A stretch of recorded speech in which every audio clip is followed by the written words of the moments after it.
தன்னோட பொண்ணு கிட்ட இருந்து $300 எடுத்தது மட்டும் இல்லாம அவங்களோட இன்னொரு பையனுக்காக வீடு வாங்குறதுக்காக இந்த காசை அதுல செலவு பண்ணிடுறாங்க. ஆனா அந்த பொண்ணும் கஷ்டப்பட்டு வெளிய போய் வேலை செஞ்சுட்டு வந்து கொஞ்சம் கொஞ்சம் காசா சேர்த்து வைக்கிறா. அதுவும் அவளோட கல்யாணத்துக்கு பயன்படும்.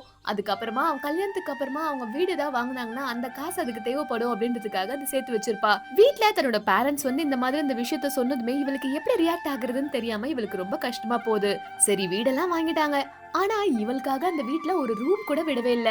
என்னம்மா நீங்க எனக்காக இந்த வீட்ல ஒரு ரூம் கூட நீங்க விடலையேன்னு சொல்லி இவ கேட்டா, அதுக்கு அவங்க அம்மாவோ, "நீ ஏன் வேலை முடிச்சுட்டு எப்பயாதானமா வீட்டுக்கு வர? அதனால வெளியில சோஃபா இருக்கும்ல, அந்த சோஃபால போய் நீ படுத்துக்கோமா" அப்படின்ற மாரி சொல்லிடுறாங்க. உடனே இவளுக்கு தன்னை ஏன் தான் இப்படி ட்ரீட் பண்றாங்கன்றது தெரியாம ரொம்பவுமே ஃபீல் பண்ணி அழ ஆரம்பிக்கிறா. அவளோட காசு எடுத்தது மட்டும் இல்லாம, அவங்க அப்பா பேர்ல ஒரு பேங்க் லோனும் எடுத்து, அந்த காசு இவளே தான் கட்டணும் அப்படின்ற மாரி சொல்றாங்க. உடனே இத கேட்ட இவளோட தம்பியோ, "நீ ஒண்ணும் ரொம்ப ஃபீல் பண்ணாத. நான் வேலைக்கு போய் சம்பாரிச்சு உன்னோட காச திருப்பி குடுத்துர்றேன்" அப்படின்ற மாரி திமிருத்தனமா சொல்லிட்டு போறான்.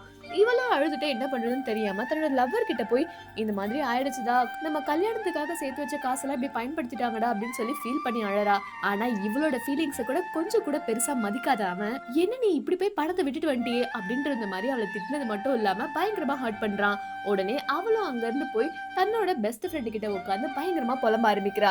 "என்னடி உனக்கு பிரச்சனை? ஏன்டி இப்படி இருக்க? நீ ஒண்ணும் ஃபீல் பண்ணாதடி. நான் உனக்கு காசு தரேன்" அப்படின்ற மாதிரி ₹2,00,00,000 அவளுக்கு கொடுத்து சந்தோஷமா கல்யாணம் பண்ணிட்டு ரெண்டல் வீட்ல இல்லாம புது வீடு நீ வாங்கிக்கோ அப்படின்ற மாதிரி சொல்றது மட்டும் இல்லாம, "நீ அவசர அவசரமா இந்த காசை என்கிட்ட கொடுக்க வேணாம்னு" சொல்லி இவளோட ஃப்ரெண்ட் சொல்லிடுறா. சின்னதா ஒரு உதவி வேணும்னு சொல்லி நம்ம பணம் கேக்குறோம். ஆனா நமக்காக உண்மையா இருக்கிற ஃப்ரெண்ட், "நீ ஒன்னும் கவலைப்படாத, நான் உனக்காக இருக்கேன், நீ இத வச்சுக்கோ" அப்படின்னு சொல்ற அந்த குணம் இருக்கே, அது யாருக்கும் வராதுல. உங்க ஃப்ரெண்டும் இந்த மாதிரி தான் அப்படின்னா உடனே கமெண்ட் பண்ணுங்க. இந்த வீடியோ உங்களுக்கு பிடிச்சிருந்தா மறக்காம லைக் அண்ட் சப்ஸ்கிரைப் பண்ணிக்கோங்க.